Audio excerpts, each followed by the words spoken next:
एक बार महात्मा बुद्ध किसी गांव में गए। वहां एक स्त्री ने उनसे पूछा कि आप तो किसी राजकुमार की तरह दिखते हैं, आपने युवावस्था में गेरुआ वस्त्र क्यों धारण किया है? बुद्ध ने उत्तर दिया कि मैंने 3 प्रश्नों के हल ढूंढने के लिए संन्यास लिया है। बुद्ध ने कहा, हमारा शरीर युवा और आकर्षक है, लेकिन यह वृद्ध होगा, फिर बीमार होगा और अंत में यह मृत्यु को प्राप्त हो जाएगा। मुझे वृद्धावस्था, बीमारी और मृत्यु के कारण का ज्ञान प्राप्त करना है। बुद्ध की बात सुनकर स्त्री बहुत प्रभावित हो गई और उसने उन्हें भोजन के लिए आमंत्रित किया। जैसे ही ये बात गांव के लोगों को मालूम हुई तो सभी ने बुद्ध से कहा कि वे उस स्त्री के यहाँ न जाए, क्योंकि वह स्त्री चरित्रहीन है। गौतम बुद्ध ने संन्यास लेने के बाद अनेक क्षेत्रों की यात्रा की। एक बार वह एक गांव में गए।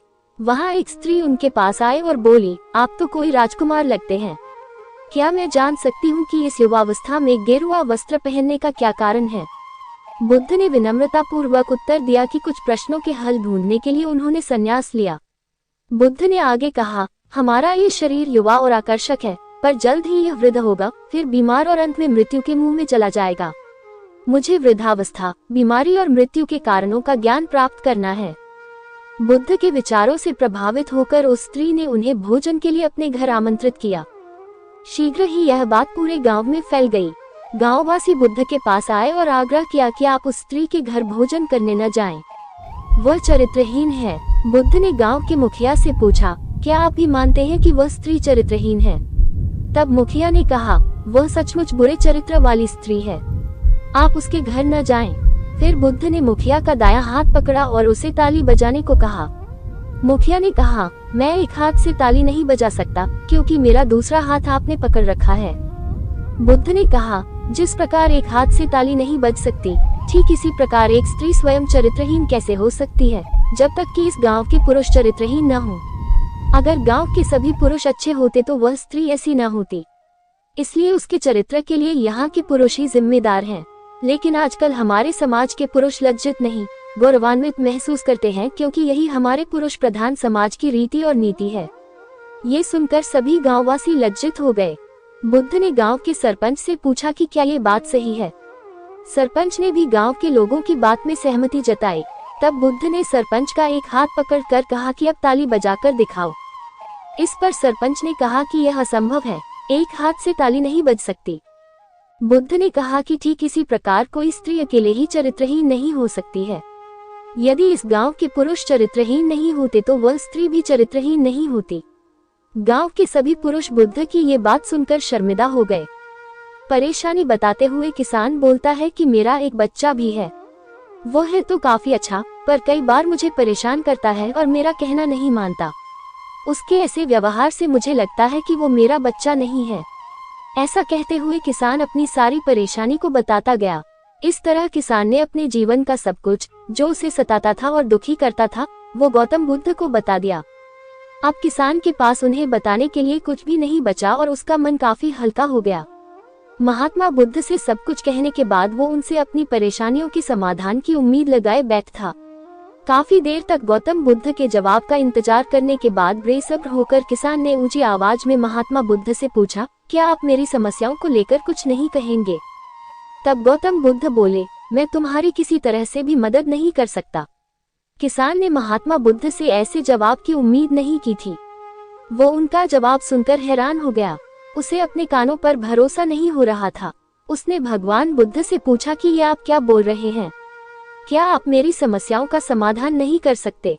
मैंने सुना है कि आप सभी की समस्याओं का समाधान करते हैं, तो मेरी समस्याओं का क्यों नहीं करेंगे? महात्मा बुद्ध इस बात पर किसान से कहते हैं कि आपके जीवन में जितनी कठिनाइयां हैं, उतनी हर किसी के जीवन में होती है और सबको अपनी छोटी समस्याएं भी बड़ी लगती हैं। आपके जीवन में कोई ऐसी समस्या नहीं है जो दूसरों को न हो। हर व्यक्ति को अपने जीवन में सुख दुख का सामना करना पड़ता है। हम चाहे जितनी भी कोशिश कर लें, लेकिन हमारे जीवन में सुख और दुख दोनों आएंगे ही आएंगे। कई बार हमारे अपने हमें बेगाने लगने लगते हैं, तो कई बार ही बेगाने हमें अपने लगने लगते हैं। सभी का जीवन ऐसी समस्याओं से घिरा हुआ है जिसका कोई समाधान नहीं है। अगर किसी के जीवन से एक समस्या जाती है तो दूसरी समस्या आ जाती है। ऐसे में तुम एक समस्या का आज समाधान कर लोगे तो तुम्हें कल दूसरी समस्या का सामना करना पड़ेगा। यही जीवन का एक अटल सत्य है। बुद्ध की बातें सुनकर किसान को गुस्सा आ जाता है और वो उन्हें बोलता है कि लोग आपको महात्मा कहते हैं। मैंने लोगों से ये भी सुना है कि आप सबकी परेशानी दूर करते हैं, पर मेरी समस्या का निवारण करने के बजाय आप मुझे फिजूल की बातें बता रहे हैं। मैं आपके पास बहुत उम्मीद लेकर आया था, पर अब मुझे लग रहा है कि आपके पास मेरा आना व्यर्थ हुआ।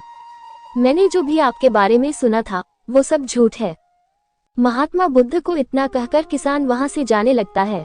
तभी उससे भगवान बुद्ध कहते हैं कि तुमने जो समस्याएं बताई हैं उनका मैं समाधान नहीं कर सकता, पर मैं तुम्हारी दूसरी परेशानी का निवारण कर सकता हूँ। बुद्ध की बातें सुनकर किसान हैरान हो गया और बुद्ध से कहता है कि मैंने जो समस्या बताई उसके अलावा मुझे कोई और समस्या नहीं है, और है भी तो मुझे उसका ज्ञान क्यों नहीं है। बुद्ध उनसे कहते हैं कि आपकी समस्या यह है कि आप नहीं चाहते हैं कि आपके जीवन में किसी तरह की समस्या हो, खुद को किसी तरह की समस्या न हो। ये सोच रखना ही दूसरी समस्याओं का कारण बनता है। आपको ये स्वीकार कर लेना चाहिए कि हर व्यक्ति के जीवन में किसी न किसी तरह की समस्या होती है। ये सोचना छोड़ दो कि आप इस दुनिया के सबसे दुखी इंसान हो। आपको अपने आसपास के लोगों को देखना चाहिए, क्योंकि बाकी लोग भी किसी न किसी चीज से परेशान और दुखी हैं। जीवन में सुख और दुख आकर ही रहेंगे, उसे कोई नहीं बदल सकता। बस तुम्हें दोनों ही स्थिति में खुद को काबू में रखना होगा। इससे दुख का असर तुम पर ज्यादा नहीं होगा। ऐसे में तुम्हें ये सोचना छोड़ना होगा कि तुम्हारे जीवन में समस्या न हो, तभी तुम हर समस्या का आसानी से सामना कर पाओगे। बुद्ध की बातें सुनकर किसान उनके पैरों पर गिर गया और उनसे माफी मांगने लगा। वो समझ चुका था कि महात्मा बुद्ध उससे क्या कहना चाह रहे हैं। कहानी से सीख, हमें अपनी छोटी छोटी परेशानियों के लिए किसी से शिकायत नहीं करनी चाहिए, बल्कि उन परेशानियों का खुद से सामना करना चाहिए।